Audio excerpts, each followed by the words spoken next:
Just a quick programming note. This will be the last episode of the Please Scream Inside Your Heart podcast that'll appear on this feed. I've set up a new feed for Please Scream Inside Your Heart. It is already live on Apple and Spotify, and it'll be everywhere you can find podcasts soon enough. If you want to find where episodes are hosted, they're hosted at anchor.fm/heartscream, and you can email us at heartscreampodcast@gmail.com. Thanks for listening. Enjoy the episode.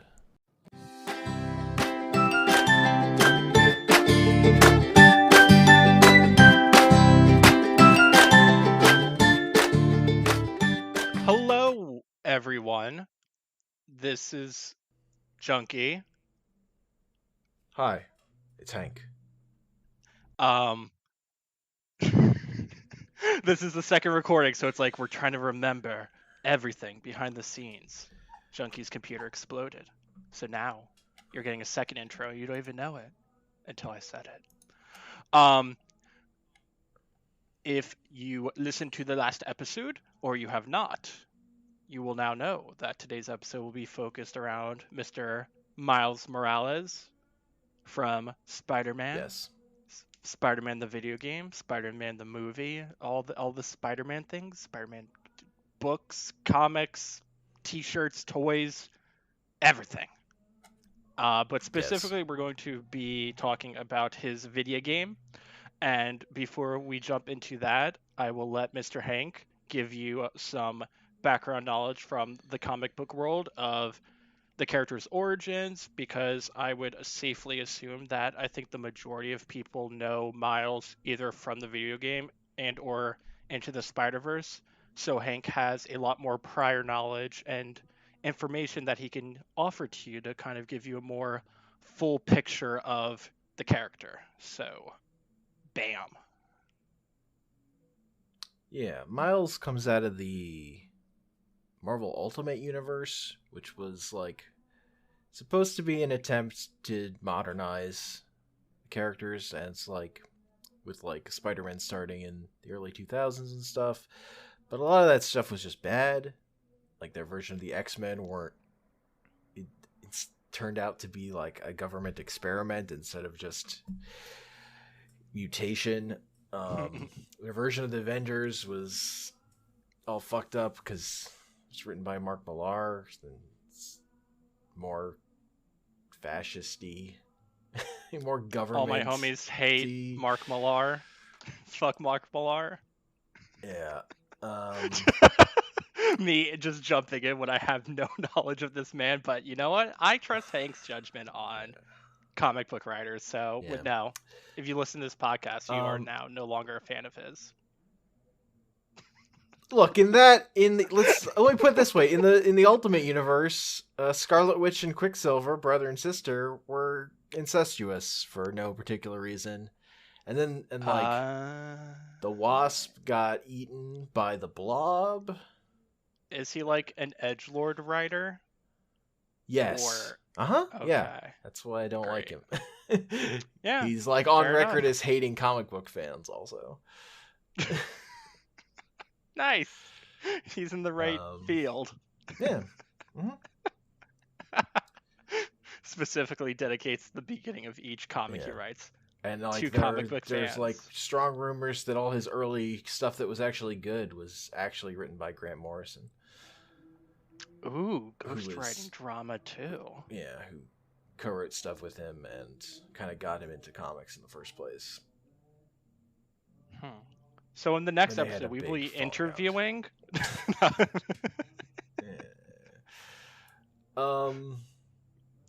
But yes, continue. Yeah. Ultimate Spider-Man. But the Spider-Man stuff was written by Brian Michael Bendis, and that stuff was all good. Like the whole way through, it was all good. Like Peter Parker had dumb hair at the beginning, but like, those comics are good. Nice.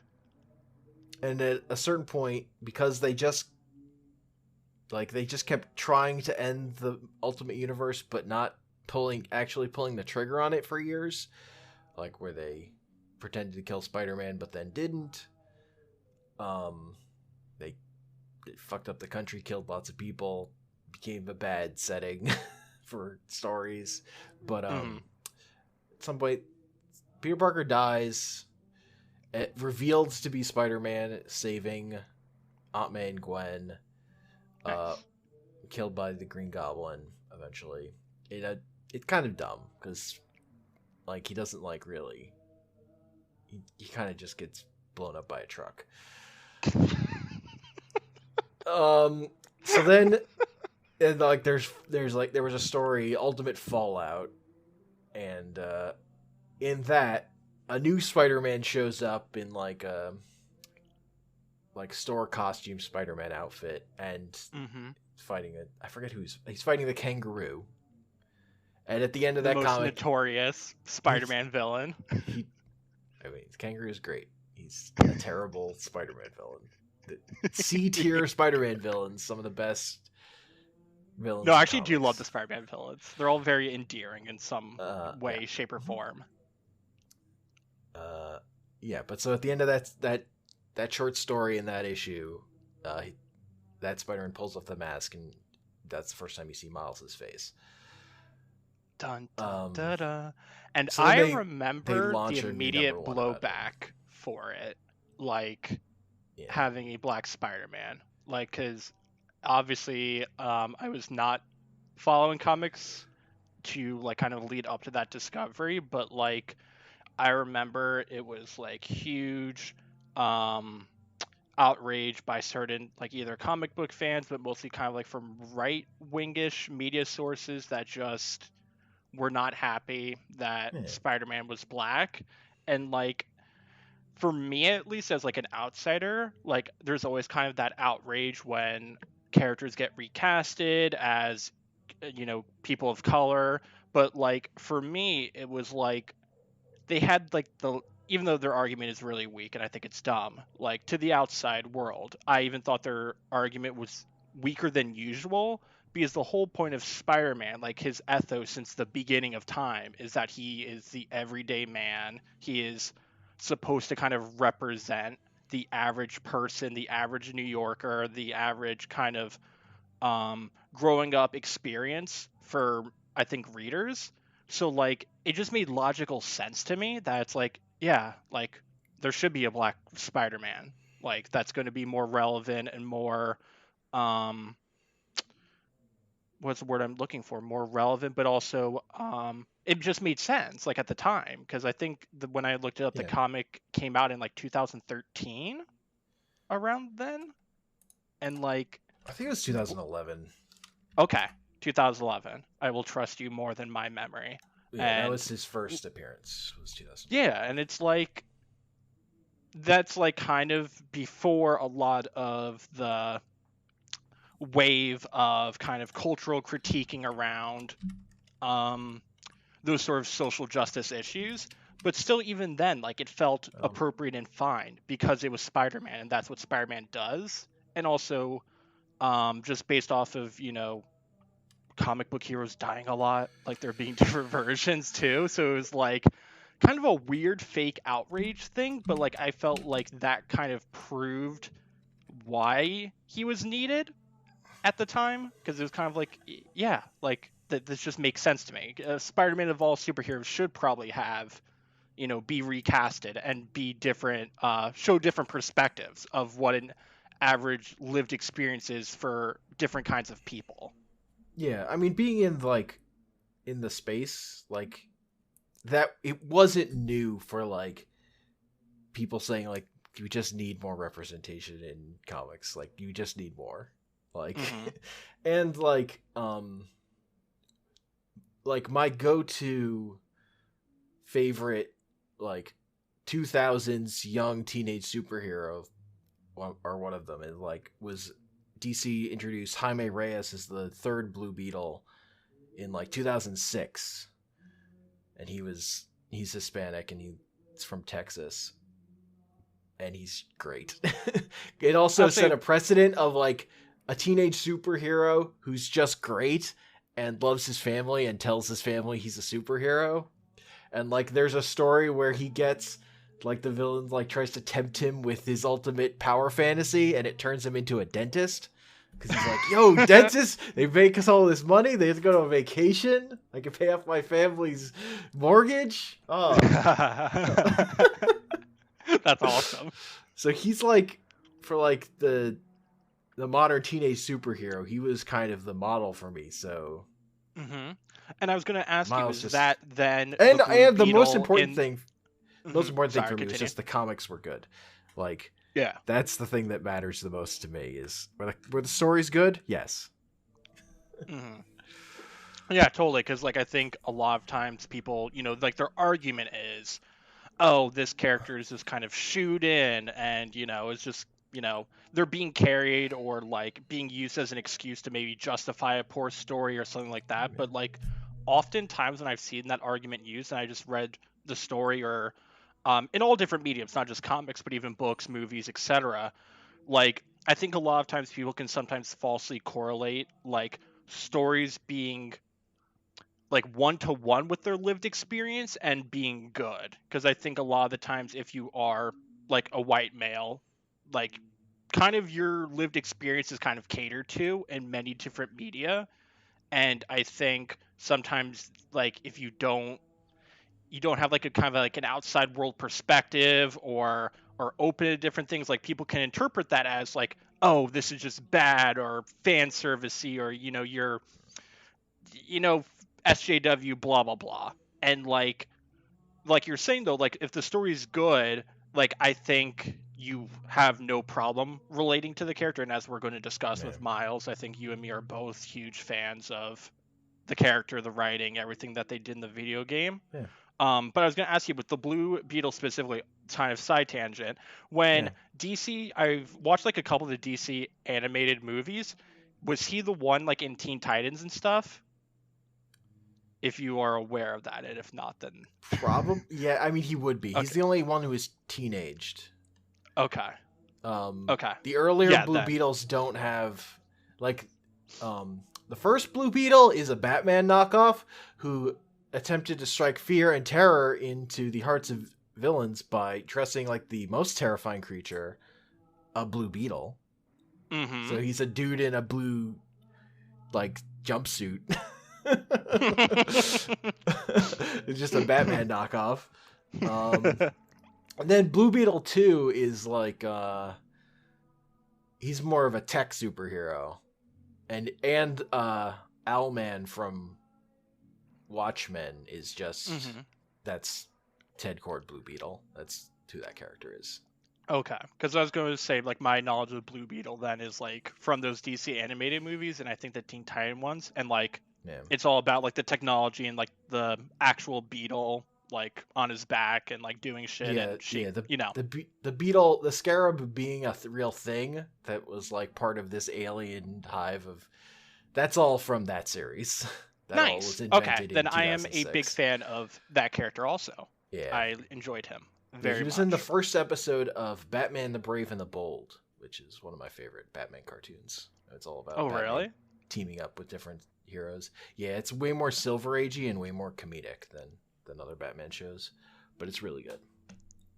I will see. I kind of dismissed that show, but you know, like I think like when it came out, I was like into like edgy Batman phase, and I wanted every Batman to be edgy and So, you know, I think with more time removed, I probably would appreciate like that kind of original, more different, like you said, Silver Age perspective on the character, because I definitely feel like sometimes Batman can kind of get shoehorned into one type. There's one type of Batman, and then that's it. You know, and like the series that came before and after it, The Batman, I did not like at all. And then they canceled Batman the Brave and the Bold to do a more serious one, and fucking nobody watched it, and it died on the vine. It was tragic. It's tragic because the thing that like convinced them was they did like a serious episode of Batman the Brave and the Bold about like the death of his parents or whatever, and like people loved it, so they're like, oh, we should do serious Batman again. It's like, no, we only wanted a little taste of that. Yeah, a little Batman spice can be many things. Look, there's a musical episode of Batman the Brave and the Bold that where sounds he fights wonderful. the Music Meister, voiced by Neil Patrick Harris. You're makes selling it to everyone me. I'm sing. convinced. I'm bought in. Uh, like some episodes are better than others depending on who's in it. Of Also, it has course. the best version of Aquaman in any medium. I Batman Ruben, the Bold Aquaman. really, He's the best. Yes. because I was gonna say, like, I am a very big fan of the Aquaman and what is it? Harley Quinn's cartoon on Oh, DC I haven't. Yeah, Universe. I haven't watched the Harley Quinn cartoon yet, so I don't have an opinion on that. We need to do that. Like, and by we I mean you.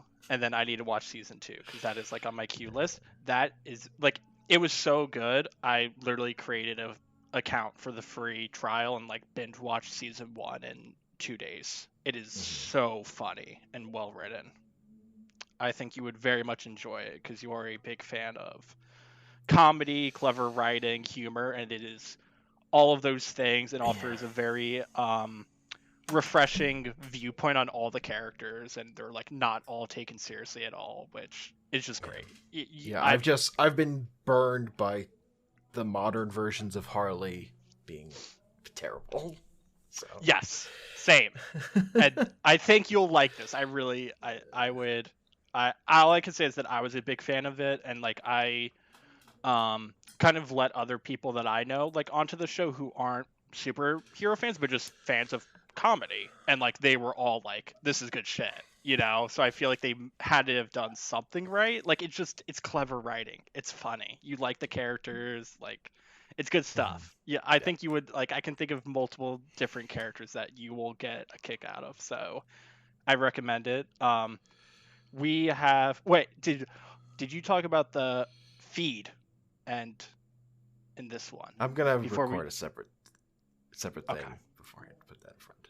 Don't worry about okay I ruined it, but I was gonna say everyone hit up those lines and emails, tell Hank to watch Harley Quinn, and then we can do an episode on it, it. like.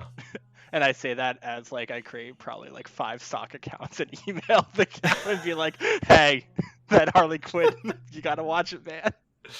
All unsubscribe.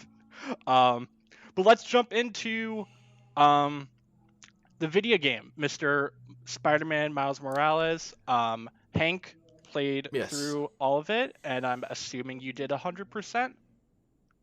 Yeah, I didn't get Okay. gold on every activity, but I did all of them. Yeah. So the big thing that I would say changed about Miles Morales' stuff in the adaptation, specifically, it starts with Into the Spider-Verse, and then this video game follows up on it, is they keep changing stuff with his parents.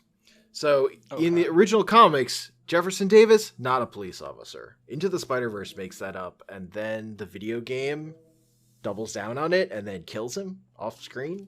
Or I don't even remember if he died in the original game or not. It's been too long. I think he did. Okay. I think he died in that game. I'm pretty sure now. But yeah, he's not in the original, like, he has a backstory of almost becoming a SHIELD agent with like stuff with his brother. Yeah. But he doesn't, like, he didn't. He just decided to spend time with his family and stuff. Also, like, in the game, Miles's mom is a politician and was a school teacher. In the comics, she was a doctor. Oh, okay. And honestly, like, the one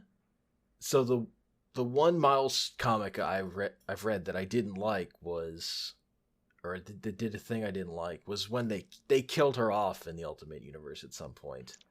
Ooh. Then when they moved Miles and Genki into the regular continuity as part of at the end of Secret Wars, they brought her back too. They just resurrected her. I enjoy her character being alive. No, I think Miles' parents should be alive. Like, I just think that's better. Because I think one of the things that sets Miles apart from Peter is he's not motivated by personal family tragedy. He's he's inspired by Spider-Man. Like, he doesn't have the thing where he's an asshole and then has to learn a hard lesson about being a good person the way Peter does with Uncle Ben's Yes. death. Like, Miles just saw Spider-Man die on TV and happened to get spider powers and was like, I have to do this. Mm-hmm. Like, Totally. and he's a person who relies on his friends and family more for support than Peter kind of was all doing things on his own. That's something I noticed too.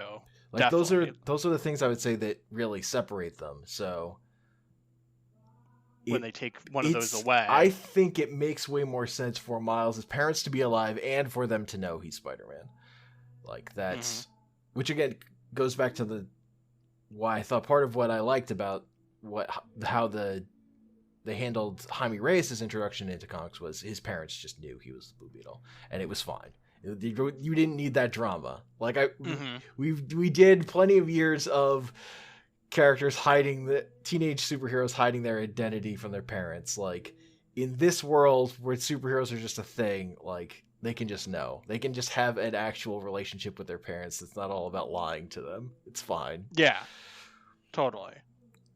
Yeah, and I was gonna say, like, I don't think, besides the end game, like, his dad being dead really didn't, like, affect the game storyline that much. It was kind of just, like, something in the background, like, just kind of there, so it didn't, like, I don't think there would have been a big difference if he was alive or dead. It was like having him as a cop in, like, the first game, I think, was, like, it was more a way it's hard to try and integrate those characters into the plot that, like, like, Miles is in the first game, but, like, he doesn't really have a point for being there other than that, you know, he's Miles and he's gonna be you're, like, waiting for him to become Spider-Man. Like, in terms of, like, if you were just plotting out that game on its own, you could cut him. Like, he was just a side character that. Totally. But yeah, like, it's like a cute, like, little, you know, foreshadowing of, like, Easter there he is, world building. But and, like, there are people who desperately wanted Miles to be a, like, bigger part of the game. So if that felt more like I just wanted honestly. All this stuff, I just want more, Miles. Just give me more. Not enough. Yeah, that is definitely Not the satisfied. sentiment I walked away with. Like, I am someone that Hank actually owns a PlayStation 4 and played the game. I am a lowly pleb, and I watched Mr. Paul Flaxman play the game on his stream, and he did 100%. So by, you know, the transitive property, I have also 100% the game. And that's not how that works, but sure. Wow, you'd have to call me out like that. And I was going to say, when the game ended, because I'm sure we'll get into, like, the length of the game being probably, like, our least favorite thing about the game. Miles is so fucking endearing, man. His whole family is endearing. I love his mom. I love his friends. I love him as a character. He's just so, like, sweet and, like, big-eyed and, like, I don't know what it is about him, but I'm just like, you, like, instantly kind of get sucked into being, like, super invested in his success, his downfalls, him doing things. And the game, for the length of time that it is, like, it's pretty solid about, I didn't feel like there was too much filler content, like, besides, like, the side missions, which obviously, like, are there for whatever reason. Like, storyline missions, like, everything seemed pretty good in my opinion. Like, I didn't feel like there was any kind of unnecessary fluff added, which at times I would have probably liked, because I like the character so much. It's like, I don't even care if he does, like, a shitty thing in the story I'm not interested in. Like, the fact that he's doing it, like, is enough for me to be interested in it, if that makes sense. Yeah, like, compared to the first game, my big complaint, I guess, is the scale is, everything's shrunk down. Like, the length is shrunk down, but also you don't get some of the high stakes stuff that the first game, spectacle stuff that the first game did. In terms of like Yes. Peter fought the entire Sinister Six in the first game, Miles fights the Rhino. Like, And I may be the only one, but I'm not seeing what you're trying to say here. That those seem like 1-to-1 comparisons. yeah, you have way more villains doing stuff, and like part of the way and like the interconnected nature of all that stuff is part of what makes Spider-Man villains so interesting, because they're all such like petty crooks with actually not that much ambition, but because they're all thwarted by Spider-Man, it like brings them together. Yes. To form something greater than themselves, and seeing that all play out is exciting, and yes. like has its own arc and soap opera to it that goes beyond the normal like supporting character interactions. Whereas the stuff in Miles's game, it's more intimate, it's more focused, like it's more about his one friend who turns out to be a supervillain, which is in line with the last game. Like Peter and Doc Ock or Dr. Octavius are close friends at the beginning of that game. Like by the end, Doc Ock is trying to murder him. So that's pretty similar. Yes. But it's just on a different scale. And like the game tries to focus on, it's also just a weird thing of like, you can tell this game is like built on another game, because they would never make a map that big for a game that's focused on such a small part of it, really. Mm-hmm. In terms of the story, like the story's all focused on in Harlem, but you can explore like all of Lower Manhattan. Mm-hmm. And you have like side missions and stuff there, but it's not. It's not like they would would have build the this game up this way unless you already had it. Yeah. Yeah, exactly. They weren't gonna do those things unless it was just like already like an asset kind of readily available to them. Totally. My only like guess, like, yes, I would have liked to have seen more, but I feel like their idea is probably the fact that like Miles is like the future of Spider-Man, right? Future of Spider-Man video games, media, kind of etc. Along with like Tom Holland's Peter Parker, but I feel like there is such a hunger for Miles that like he has a lot more longevity and relevance to like a newer audience than Peter does. And I think in their mind, why are they going to quote unquote kind of waste supervillains when it's like that can be the selling point for like the next game? You know, like Miles is good enough to sell the video game by himself. Like just throw in Rhino. You can have Rhino as a treat, you know? And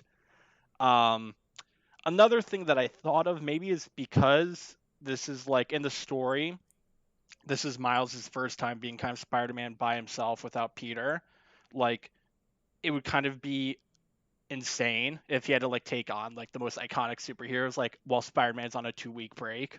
Like that seems like a lot for him to handle, even though in the story he handles a lot and does a lot of things. But I feel like they want to build up to that moment of like the next video game, Miles and Spider-Man are together again and they have to take on XYZ iconic villain, and everyone's like, you know, like that'll get them amped. The whole thing of Peter going on vacation feels really cheap. Oh, it is so cheap. So like there's like the other thing, like if like the higher the stakes get raised, the dumber that becomes also. So oh yeah, especially at the end game, I'm like, why has Peter not been called? Why has Peter not been called? Why has Peter not been called? The city's about to blow up. You need to get it's not even about calling Peter. It's about like Peter figuring it out and just coming back because like yeah, like I feel like Peter kind of drops off like by like the midpoint. Like I feel like that was kind of like the last phone call you kind of have with him. Like, oh, he's like, oh, if you need me, you know, sort of, you know, da.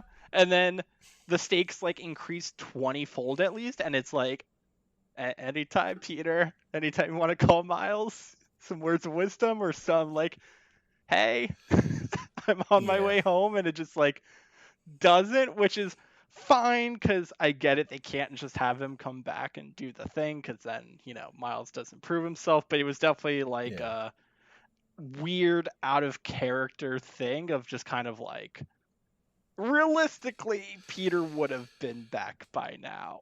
Yeah, Like, it's just a weird dynamic of like usually there's a like in the original comic, Miles gets to be his own Spider-Man because Peter's dead. yes. Um, in Spider Verse, his Peter dies and you get old fat Spider-Man, and that's a different dynamic when you have a Spider-Man there, but he's fucking fat and washed, rather than like the Spider-Man you have in this game is like prime in his prime's adult Spider-Man or Yeah, whatever. he's like, I think only 24 in the game I saw, and Miles is 17. So it's like they're pretty Yeah. comparable, Hmm. in age. It isn't like some big kind of handing over the crown Yeah. moment, or, throne. It's just like, no, they're both like kind of at their peak, like you said, or like reaching it in Miles's case. Yeah. Whereas I like was. Peter when he died in Ultimate was also a teenager. He was also in high Oh, school. So that was also a different all of those characters never met. Like the first time Miles and Peter met was they did a special series called Spider-Men where main universe it's like kind of the idea of where Into the Spider-Verse comes from or starts is Peter goes to the Ultimate Universe and meets Miles, and like so all these people meet this older Peter in a world where Peter died as a teenager, like not that long ago. So that's a whole thing. Also, yeah. hilariously, that comic reveals that the ultimate version of Mysterio is a robot being controlled by the main universe Marvel Mysterio. Honestly, that I love Mysterio, and two, it's just like with a character like that, sure, why not? Like with Mysterio, I'm kind of just like, whatever Yeah. shit you want to throw at me, I'll buy it. Like, yeah, sure, why Yeah. not? It's like Mysterio Like, found a portal between worlds, and he's like, "I'm gonna make money. I'm gonna become kingpin of this other world." oh my god, Uh, I love him. I He just like, love all these Spider-Man, all the great Spider-Man villains. They're all just crooks. I They're love it. not. Their ambition does not extend to like wanting to ruin the world. They want to make money, and they hate Spider-Man because he stops them from doing it. And they're just so endearing is just the word I'll keep coming back to, for the most part. Like They have a strong Mysterio, central gimmick. it's good, man. I love the villain Many of them are designs in animal Spider-Man. themed. I was going to ask you, um, based off of your experience in the first game, you did not play the DLCs, correct, for the first game? No, I haven't played those yet. I've been Okay, so then saving. I'll just solely talk about first game experience then. What would you say were things that, either besides length, because I agree, like I would have wanted it to be a longer game, was there anything kind of in the in the first game, gameplay wise, that you wish was ported over to Miles, or do you feel like kind of all the highlights or things that you wanted were there? I mean, they're basically the same game. Mm-hmm. Um, so That's some how I of it, felt. like in Miles, you're like your strong, some of the stronghold stuff or whatever. You're like literally, I fought a bunch of enemies here before. Mm-hmm. Like you're just reusing the same, like all the Kingpin Tower stuff. Yeah. Those like sites that are under construction, those are all reused. Mm-hmm. Um, so some of it's just that where you're doing the same kind of thing again. Mm-hmm. Honestly, Miles' new powers are a lot of fun. But like They're so much the fun. Venom stuff is a That lot of fun. that Venom stuff is like so freaking cool to me, because I am like a sucker for any sort of superhero, supervillain, etc. that can control electricity or has like electric powers, and even though it's like whatever they call it, in the game, like I don't know though, like if they refer to like electricity or like he's conductible or whatever it is. Um, But I loved that shit. As soon as I saw him able to do that, I was like, holy shit, man. Like, Miles over Peter already in my mind. Just because he can do that. Like, that's sick. Yeah. I was a big fan of that. And then I was going to ask you, um, what if they do you think they're going to do DLC for this game? And two, if they do, what would you like to see them do? I mean, I just want Spider-Man 2, where you can play Mm-hmm. as Peter and Miles, and maybe other characters too. Um, I just want more. I want it to be bigger. They've been teasing the Green Goblin for a long time throughout Yes. this stuff, and they haven't gotten to it yet. I want Venom, Oh like my god, that'd be actual sick. symbiote stuff. I just want more. Because like the thing that makes the first game really good to me is part of it has to do with its length, where you see all these strands of its soap opera of like the way the Doc Ock thing builds throughout the game Mm-hmm. to him eventually becoming Doc Ock, and the way like the people that Peter meets and are in his life and then how they turn to villainy, to becoming super villains because of like the circumstances under which they're living and what they're trying to do, and how it all goes wrong for them, how like they don't respect the responsibility that comes with power they receive or whatever. Like Mm-hmm. part of that, it's just that Spider-Man works really well as an ongoing story that builds upon itself, Yes. and you need enough time to be able to do that to really make it Totally. sing. Yeah, and like when all those kind of different um ongoing things clash together, that's what like makes such memorable moments. Like that's why the Yeah. Sinister Six and like what was going on in the first game did feel, in your words, like that spectac, right? Like because it was just all these kind of uh fuses that were lit coming together, and it's like holy shit, bam, like Yeah. this is insane. And I agree with you. Um, I definitely would just rather have a Spider-Man 2. Like the only thing I'm concerned about is like it took them, I'm assuming, like a year or so to do Miles. So I'm guessing like like I don't know what a realistic timeline would be for a second game where they probably want to A increase the lot, scope yeah. of things and you know.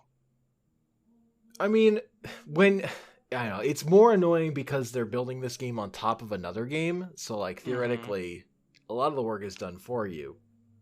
Yes. Um so why couldn't you make a longer thing? But That's a fair point.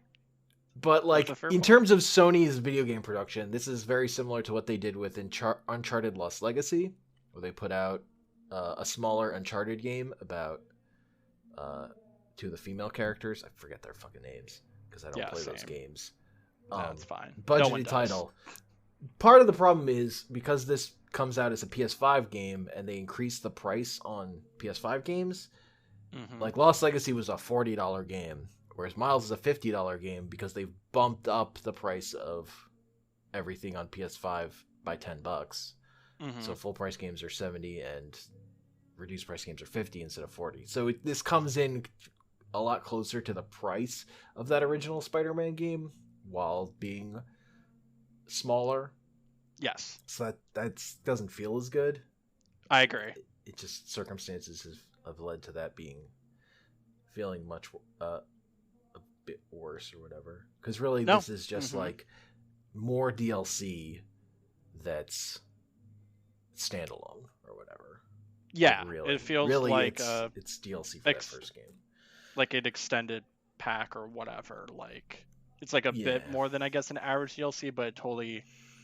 Um, I was thinking like for the second game, like if I could get it sooner, if they like keep the same environments and stuff, I'm kind of okay with that. Do you agree or no? Would you rather see different, things going on with the environment and the city and I mean, those sort of things? ultimately, I don't care because like what I want is a good game, and video games Mm-hmm. are fucking hard. So it's hard for me to get too nitpicky with like what I want beforehand. It's like Yes. I just want it to end up being good. At the end of the day, whatever compromises they have to make is it's gonna be because of whatever comes up during production or whatever, and I just hope the end product is good. Totally. As much as And anything.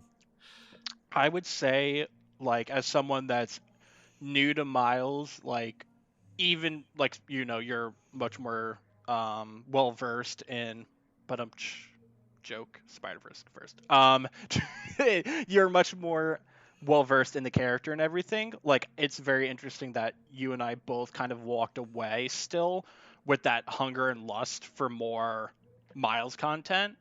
And I think like the fact that the game was so short, like, feels sort of intentional. Like, this felt like just an appetizer of a game. It doesn't feel like an experience. It's just kind of like, here's a bit, and now you are more excited for Spider-Man 2 than you know, even more excited. Which,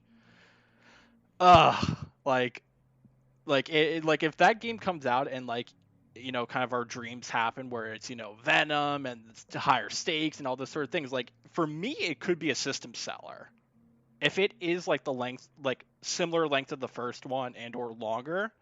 um I totally see that game being a system seller. But like, god, like, they did so many Yeah, things right, I guess. Like, you do you have like kind of like overall concluding thoughts? Because I guess mine would be, um, I loved, all the characters. I loved even like the side characters, like that girl, that's deaf and is the graffiti artist. Like, I loved their cute little interactions, and when she gives him the winter suit, like, that's really cute and special. I love how much Miles, like, you can tell, loves the city, loves the people. I love his relationship dynamic with Tinkerer, with his friends, with his mom. Um, like, the game just him and the game just have so much heart that, like, you can't help but like kind of walk away feeling happy. At least for me, like, I felt like such a joy experiencing that game, and then when it was over, it was such like a crash of like, come on, man. Like, 2020, I think, for everyone has been pretty rough, and like, this was such a good yeah, escape. And escapist media, like, I feel like kind of had a hard time this year, like balancing either being like, you know, tone deaf, that they weren't talking about certain things or not. And I've seen that like in music, movies, TV shows, like current TV shows, like almost everything is talking about freaking COVID. And it's like, just sometimes I just want to be able to escape to a world, buy into the characters, buy into the story. And it was just so good. And I think, for me at least, if 2020 wasn't the year that it was, I would still enjoy this game, like, from an objective standpoint. But because of everything, like, that experience for me was so much more valuable. Of like, oh my god, a game that just completely sucks me in, please, like, I want more. Like, like, give me more of those video games. And especially because it's realistic, like, it's in New York, things happen, it's like, oh my god. The future of like normalcy, I think, was a big selling point for me too, of just like, oh my god, yeah. escaping to a video game where the world's normal feels good, man. Except for super villains and radio reactive The things fact that New York is exploding. But constantly blowing up. yes, but you know what, Not great. if you just cover up that stuff, Fucking I loved bridge it. explosion. What a I nightmare loved that the would be. um so, and then I guess like so those were my positives. And then I guess, like, for the negatives, again, it was like the length. Definitely felt like too short. Like, I wanted like almost like, I could have dealt like for at least double length of the story missions. Like, I felt like a different story arc could have maybe happened or taken place. I I liked the villains that were there. Like, Rhino's Yeah, obviously like kind of a meme. Um, yeah. but They had to do Tinkerer the I enjoyed. yeah, and they had to do the Prowler stuff with Uncle Aaron because that's like super core to Miles' his story. Like, that Totally. happens pretty early in his run of comics, where you find out his uncle is the Prowler. I enjoyed him. I enjoyed Um, their dynamic for the most part. So, and then I was gonna say, what yeah. are your kind of overall thoughts, positive, negatives, kind of takeaway or memorable moments. I mean, I just really enjoyed it. I Mm-hmm. like Miles. I just like Spider-Man stuff. Like I like that other game, so I like this game because it was like that game Mm-hmm. in a large extent. And Totally. I some of these characters, like I probably even project onto them more than maybe what's even there, just because I've liked them from other stuff, like Genki and uh, Miles's mom. Mm-hmm. Um, but my one of my big nitpicks has to do with like a lot of adaptations of comic book superhero stuff, Mm-hmm. and it's the way they like link. They want to link that stuff to police and the military, in a way that like isn't true generally in the main continuity. It was more true of the Avengers in Ultimates, which I don't fucking like. But yeah, like turning Miles' dad into a cop. The first game was really bad about this because Spider-Man was always talking to Officer Yuri, and it like sometimes it felt like he was just always like setting up bot networks for the cops to watch people. Like it was just like he's a little too linked to the police officers. It just doesn't feel right. I'm like used to '90s Spider-Man where the cops are all Spider-Man's wanted by the police and Yeah, they're he's trying to kind of just take him down. accepted. Like, yeah, like here he is. Yeah, it's just Which weird. It's just a it weird is dynamic that weird. I'm not thrilled about. So, in Well, cuz like conclusion, it's different yeah. like and like I wanted to check out um the most recent like Spider-Man cartoon Mm-hmm. because there's like a whole season of it that's like maximum venom. I was like, that sounds amazing. I love all Yes. things Venom. But and then like there was just like this part in the first episode of like Spider-Man and a cop, and I'm just like, why is why is this here in this first episode? It's just like it's just weird. No, I It's just agree. weird. I think that is a really Uh, good point. I kind of and just I just glanced didn't. over. There was plenty of other stuff in that show I didn't love how it felt, it looked in terms of animation, but I don't know. That Do stuff you, is like mhm. background radiation in this stuff, and it just like it just always it weirds me out, and I wish it weren't there. No, totally. I think that's actually a really good point. I kind of just like glanced over. Um, it definitely kind of removes some of the tension in like the atmosphere of the game. Like if I had kind of that background knowledge of like the cops being after you, or like it all kind of felt very kumbaya. Like, oh hey, like not Superman, Spider-Man kind of gets to do whatever he wants, and we're all fine and chill with it. The only person that's kind of anti him is JJ, which Who side I point, love. I love. Like, I don't think I can stress enough how much I adore and love the adaptation they have done to modernize him as like a far right wing radio talk Yeah, host podcaster, and like it is just like the perfect way to modernize that character, and just the lines, the like I loved that so much. And definitely like one of my favorite moments was like when he challenges the other podcaster to a debate, and then they have the debate, and it's just like it just peak political like Twitter kind of comedy, and like there are because I'm no like good optics to destroying a the child. like it's so self-aware and tongue-in-cheek, and I could not get enough of that. Like Lines are open I for loved colors. Wait, it. they're Yeah, just I would not say they having opened the any lines. colors. It's so good, man. Fucking I'm a great. sucker for that shit. Look, Um my favorite J. Jonah Jameson moment is when he throws his shoe out the window at Spider-Man and then blames Spider-Man for making him throw his shoe out the window. That was a $50 pair of shoes. What the hell? In like the it's so good. It 70s just or whatever. I love him. Um but back to your original point of like the police kind of relationship. I agree. Like, I think that's a really good point that I didn't consider.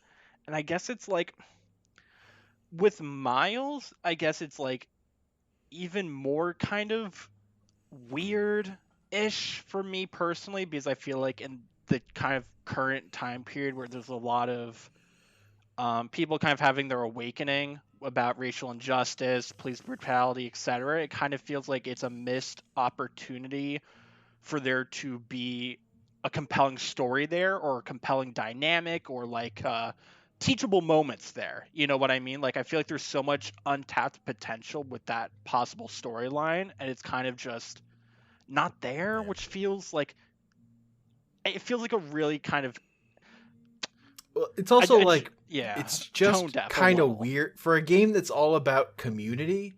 It's weird that Miles is married to a politician who literally just moved to the place she's running for. Mm. Like they're not from like they literally just moved there. They don't Yeah. know it anyone yet in Harlem. Like it's just it's and she's like the wife of a dead of a police officer, and like how that would influence the politics. Like it's just weird. And that stuff's all put onto this game. Like that stuff isn't there Mm. originally. They made the Yes. choice to put that Yes. stuff there. And like fucking why? Yeah. Yeah. I'm definitely like, you know what? Fuck this game, actually. No, it's like it it's nitpicky, but it's also like I don't even fucking think it's why? nitpicky anymore. I think that's just like that's a solid point. Like, no, am I gonna like? "Ugh, I hate the game." No, but like that's a really solid point. I think moving forward that they can learn from. Like there's so much untapped potential there. That's kind of like what I get frustrated with. Like there's so many possible storylines or character development that Miles and Peter could, learn from each other, like learn their different perspectives of how, a black teenager is treated in York compared to a white teenager. Like, Yeah, they're just how not gonna do that in a video game. They're just because not. gamers TM would probably be, my Yeah, they're politics of like video they're like games, they're right? doing what they feel comfortable and safe for doing, which is like Yeah. having a poster that says Black Lives Matter Yeah, on exactly. Like, it. yeah. Like, ta-da, like every Yeah, corporate, like yeah, they're bullshit that they still did. making it safe, but so which is like Yeah. the big thing about adaptations of comic books. They those always seem like they have to play it safer than comic books because fucking not as many people read comic books, so writers can get away with more. Like even when Mhm. they can't get away with stuff, they can get away with more than like Yeah. these higher budget adaptation projects that have more corporate oversight or whatever. Yeah, like it has to be, and it just, And or not, less like the vision of of like a single writer and artist team or whatever. and just like how much blowback there is for like minimal either representation, quote Yeah. unquote political talk and stuff like that. And like Like that's yeah, like that's just a pet peeve of mine is like when do people the bare sorry. minimum of introducing a black Spider-Man and people then you have people freaking out. It's like Uh-huh. it's Yeah. not a big deal, guys. It's not a Like big deal. no. And like I think what I was gonna say is like um the fact that people like I think that like a pet peeve for me personally is like when things are politicized and people don't consider it political because it's so normalized. So for example, like people are like, "Oh, why are all my video games politicized?" But like they play Call of Duty, and it's like, do you like like like but like there's a Yeah, huge I mean, section of like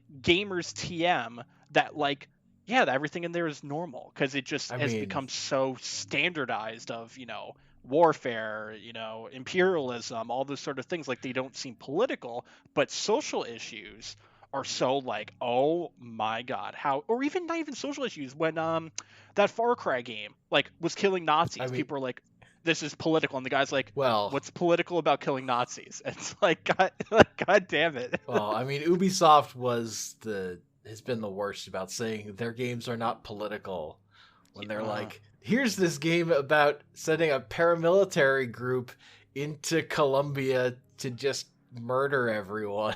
No, that's not political. This like and this version of Colombia that is like just all drug lords. Nope, not political. Not political at all. No, but if there's a lesbian in my Like- video game, Hank, don't you fucking dare. I don't know. It's like, Yeah. if you're about like weird political conspiracies, maybe you're political. I don't fucking. Of course, it's just so fucking stupid. I hate that it just catered to. I feel like it like the problem would be so much like less volatile if it just wasn't catered to so much. Like there'll be like a small subsection and it's just like everyone has to like flip tables to please them. And just like no, like the average person doesn't care. Like the average person just wants good storytelling. And I feel like from the perspective of there being more kind of Black Lives Matter storylines and police dynamics, police brutality, black teenage lived experience versus white teenage. Like that is just good storytelling material that they're choosing. Like you said, it's a choice because it's not from the canon. They're choosing not to engage with and kind of wash over with, oh, well, it's a black Spider-Man, but you know, his dad's a cop. So kind of like defuses it a little. Like, oh, it's not going to be political. Don't worry. You know, like, and like the fact that his mom's like a politician, it's like what like her campaign was just like rocks on bad, vote for May. Like there's no kind of political storyline intertwined in that, and it was kind of like that's another missed opportunity where hey, someone that maybe is again isn't like Hispanic or black. Yeah.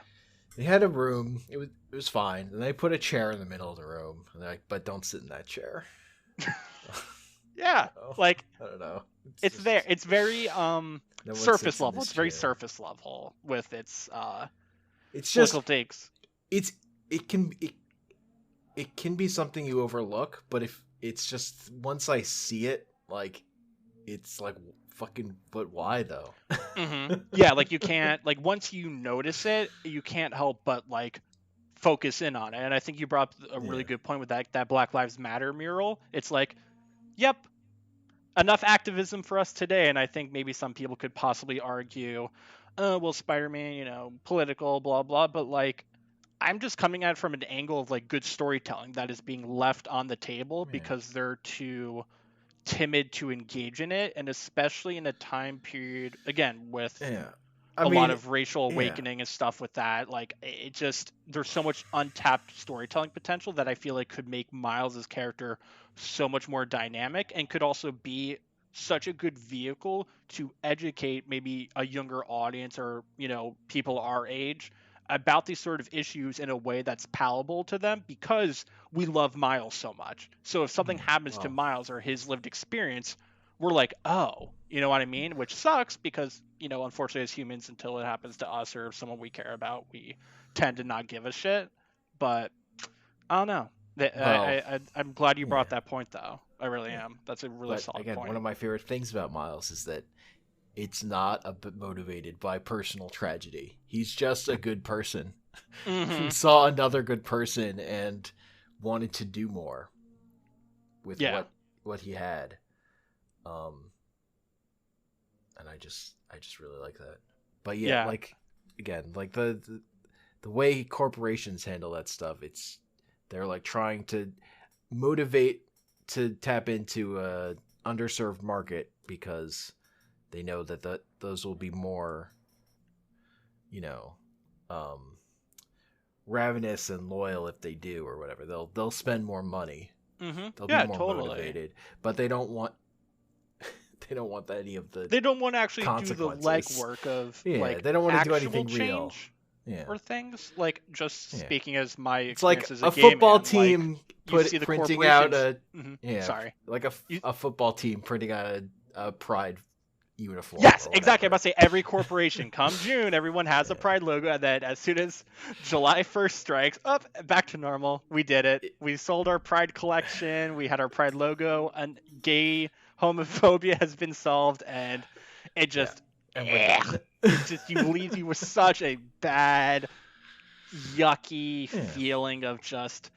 That's what they always want. They want like, what's the way we can do this that doesn't involve us doing anything? Yeah, like the facade of progress, or it's like that meme Yeah. of like a drone strike pilot being a woman. It's like, yeah, progress. It's like, no, there's still the core issue of you going over and killing people. Similar to going into that South American village and raiding. It's like, oh well, that isn't political. But if the main character, I'm sure, was like a trans woman or something, then it's like, that's it. Get your politics out of my video games. Um, Yeah. that was I loved that side kind of tangent we went on. That's really good shit. But we should probably conclude. Do we have anything that we want to talk about, or lead into the next episode, or you're good?